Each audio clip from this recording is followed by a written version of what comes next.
வணக்கம். நான் அத்திக்கடவு சம்பத் பேசுறேங்க.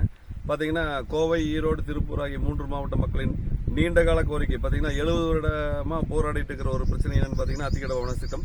இன்னைக்கு பார்த்தீங்கன்னா இந்த அத்திக்கடவு வனஸ் திட்டம் ஒரு நல்ல ஒரு முடிவு, அதாவது ஒரு நல்ல எல்லா 1045 குளம் குட்டைகளுக்கும் தண்ணி வந்ததுனால பார்த்தீங்கன்னா நிலத்தடி நீர்மட்டம் உயர்ந்திருக்குதுங்க. இதுக்கு பார்த்தீங்கன்னா 60 வருடமா ஒவ்வொரு காலகட்டத்திலையும் போராடினவங்களுக்கு இந்த நேரத்தில் வந்து அத்திக்கடவு போராட்ட குழு சார்பாக நன்றி தெரிவிச்சுக்கிறோம். பார்த்தீங்கன்னா ஒரு காலத்தில் காமராஜரே வந்து திறந்து வைக்கிறேன்னு சொல்லியிருந்தாருங்க.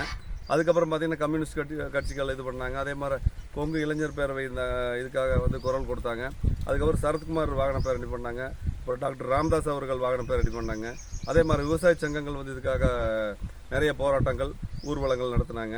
அதுக்கப்புறம் பார்த்தீங்கன்னா கொங்குநாடு மக்கள் தேசிய கட்சி வந்து உண்ணாவிரதம், வாகன பேரணி, அதே மாதிரி நடைபயணம் இந்த மாதிரி மேற்கொண்டாங்க.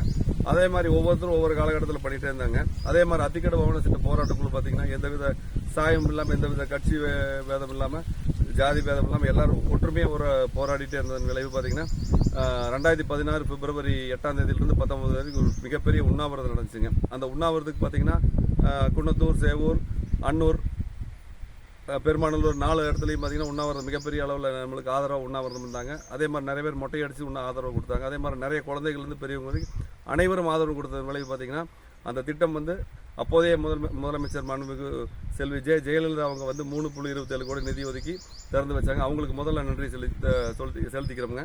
அதுக்கடுத்தது பார்த்தீங்கன்னா அந்த எடப்பாடியார் அவர்களுக்கு அவர் தான் பார்த்தீங்கன்னா 90% பணிகளை வந்து முடிச்சு கொடுத்தாருங்க. அதனால் அவருக்கு கண்டிப்பாக நாங்கள் நன்றி செலுத்திக்கிறோம். அதே மாதிரி பார்த்தீங்கன்னா இப்போ வந்து தற்போதைய முதலமைச்சர் ஸ்டாலின் அவர்களுக்கும் இதை திறந்து வச்சதுக்காக அவருக்கும் நன்றி செலுத்திக்கிறோம்.